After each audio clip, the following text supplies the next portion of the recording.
Hello everyone, welcome for today's video. We have here the not so new but newly improved Akko ACR Pro 75 V2.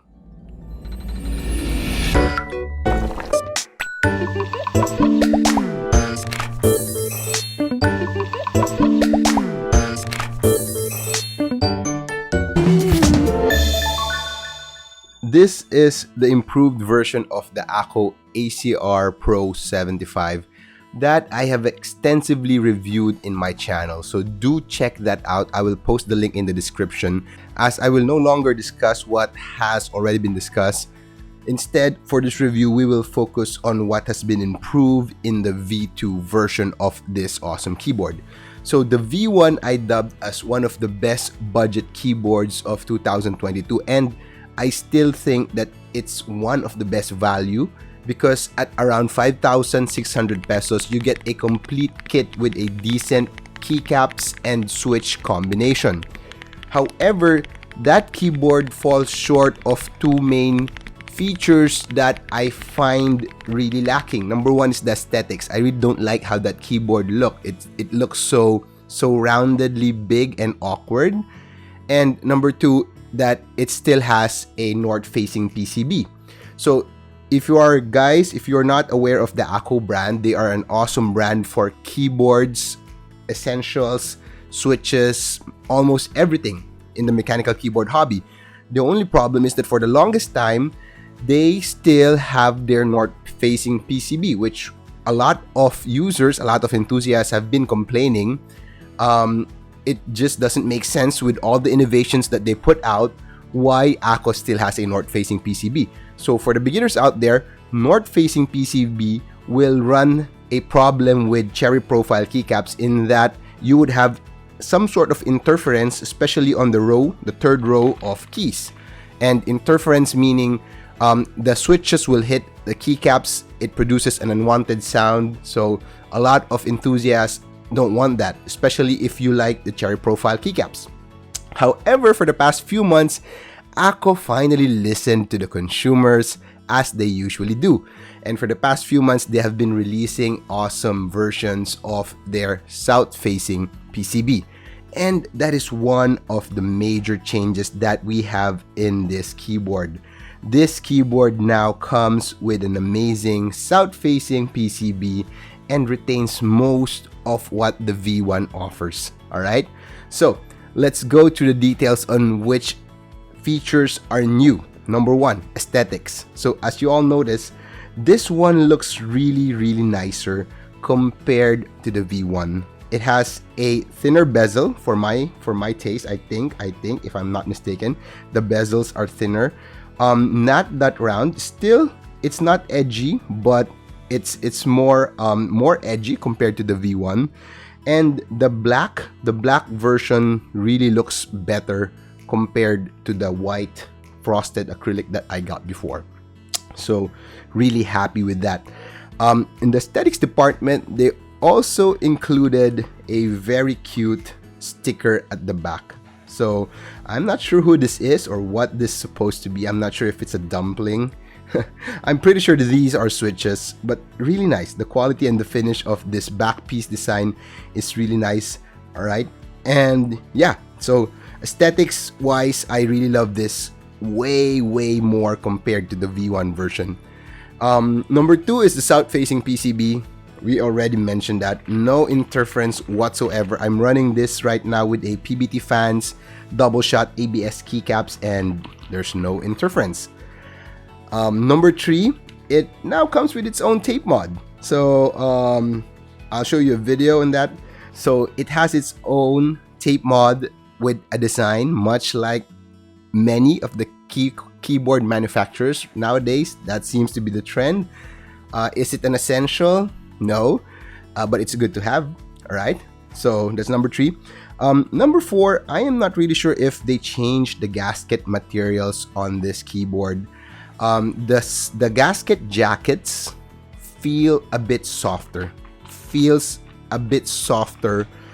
and bouncier, to the extent that I feel that it is too bouncy. All right. The V1, I told you before in the review that it is too bouncy. Probably the first keyboard that I felt was too bouncy. This one felt even more bouncy.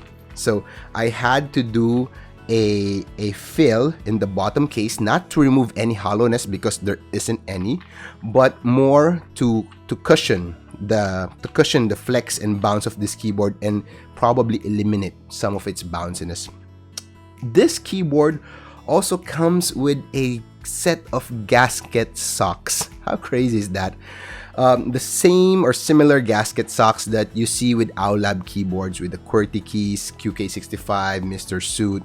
So it does come with the gasket socks. I didn't try that on because, number one, the jackets in itself, I feel it's too bouncy already. And number two, there are some reviews out there that it kinda creates the PCB to move sideways. Not noticeable in actual usage, but there's a sideways movement of the PCB.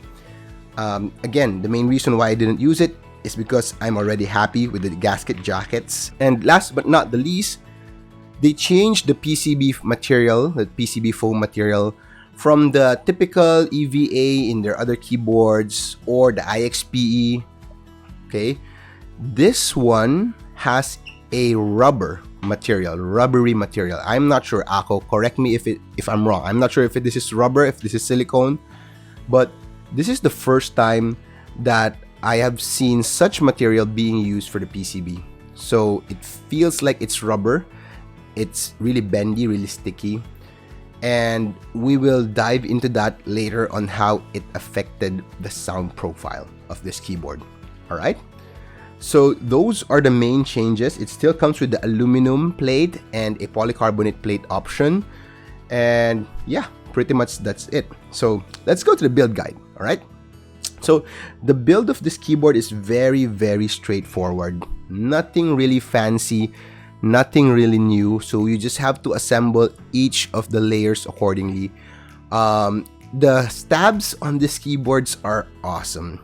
I mentioned this before. The stabilizers on the 5075S was nothing short of amazing. You just have to do a little bit of lubing.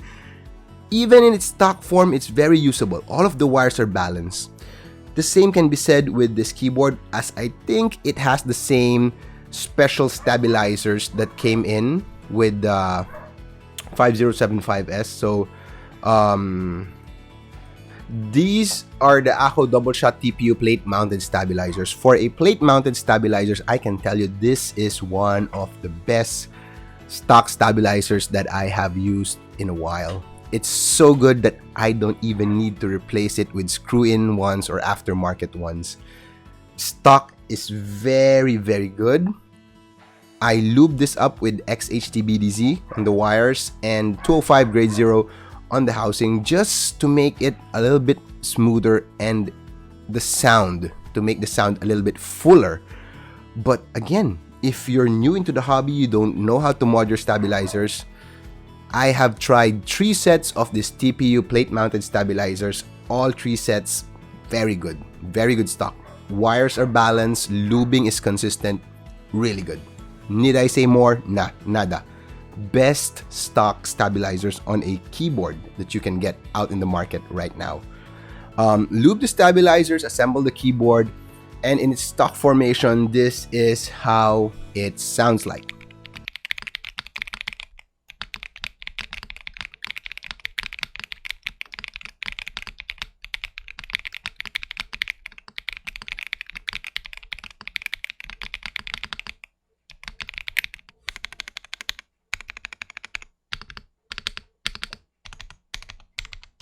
What do you think about the sound, guys? At first, I was like, what was wrong with it? It wasn't that good. I felt it sounded muddy and muted, and I didn't know why, because I remember the V1 to sound really good. I love the V1 sound. And I thought to myself, what could be causing this? And voila, what's new about this keyboard that could affect the sound? And I think it's the PCB foam. The rubbery material of the PCB foam kind of dampened the sound, made it more muted and more muddy. If that is your cup of tea, then good for you. But for me, I felt it was too dull. The sound was too weak. So I had to remove that sheet of PCB foam, and this is how it sounded.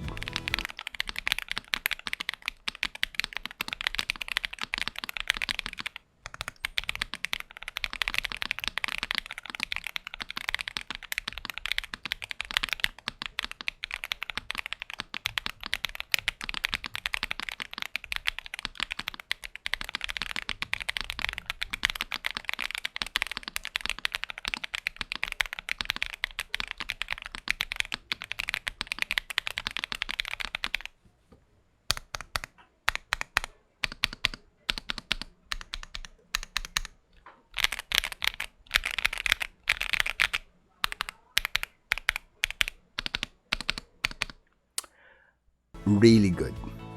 Really good, guys. I really love the sound of this keyboard. For 5,600 pesos at a complete kit. Of course, this one was bare bones with a custom switches and keycaps. But I'm assuming, and I'm seeing that I think okay, the bundle kit will sound awesome as well. For 5,600 pesos, there's nothing to complain. There's no hollowness. It sounds very lively without that PCB foam. Very, very bouncy.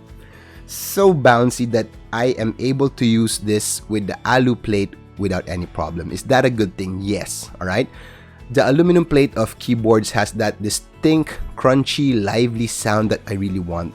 The only downside is, in many keyboards or in most keyboards, I don't prefer the aluminum plate for the very simple reason that it has a very stiff typing feel. Very stiff typing feel. But with the ACR Pro 75, it doesn't matter. Even if you use the aluminum plate, the bounce is so good that it doesn't feel stiff at all. Alright? I tried running it without the polyfill and with the polyfill. With the polyfill, it sounded fuller. Not too much difference without it, but what I wanted is that with the polyfill, it reduced some of that flex, making the typing feel and experience better. Alright? So, that's it. Alright? So, final thoughts and conclusion. It's an awesome keyboard. It is. It's an awesome keyboard. It is the ACR Pro 75 V1 made to look better with a south-facing PCB. And the V1 was good. The V2 is way better. Alright? Typing sound A-OK. I can run this without foams or with the foams, except for the PCB rubbery foam. That is an X. I don't want to use that.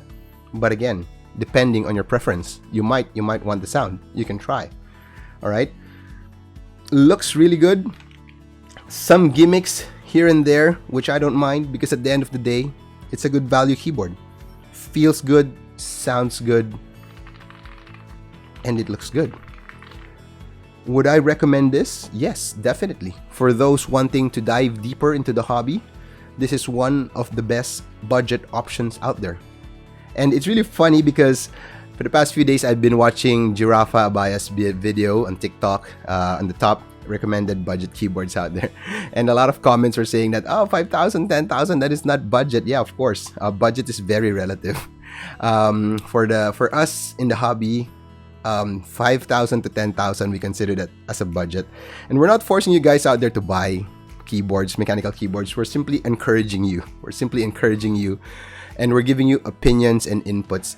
These are all subjective. At the end of the day, if you want to buy an expensive keyboard, by all means go. That is similar with any hobby, be it watches, shoes, cars. The price point, the value of the item really depends on the person using that item. All right, that's just a segue. All right, so going back, yeah. So nearly perfect. Akko nearly perfected this budget keyboard. Only one thing I want to see. Alright, Akko, if you're listening, I hope you are, guys. Please make your keyboards VIA compatible. Alright, that's the only thing making this as close to the perfect budget board as the Origin 65A, which I tell my viewers to be one of the perfect budget boards out there. So VIA compatibility wise, it's so important for me. Okay, again, subjective opinion. VIA compatibility is important for me because I can easily remap the keys, all right, and without having a problem, without it being reset. Okay. Yes, I know Akko has their own software to remap keys, but I've tried using it. The one I used before wasn't that flawless. VIA is simply much more universal to the people into the hobby. More universal, easier to use. It's just becoming the standard nowadays. Okay, put in VIA in your next keyboard and this thing would be a budget perfection. All right, so thank you guys for watching. I hope you find this content useful. It's been an awesome journey. Really thankful for everyone. 2,200 strong subscribers. I hope to see you on the 3,000 mark, and I hope to see you on my giveaway once we reach that 3,000 subscribers. So thinking of giving away something for the community. Let's see what it would be. All right, so thank you very much for watching, guys. This is Talkie Dokie. I will see you in the next video.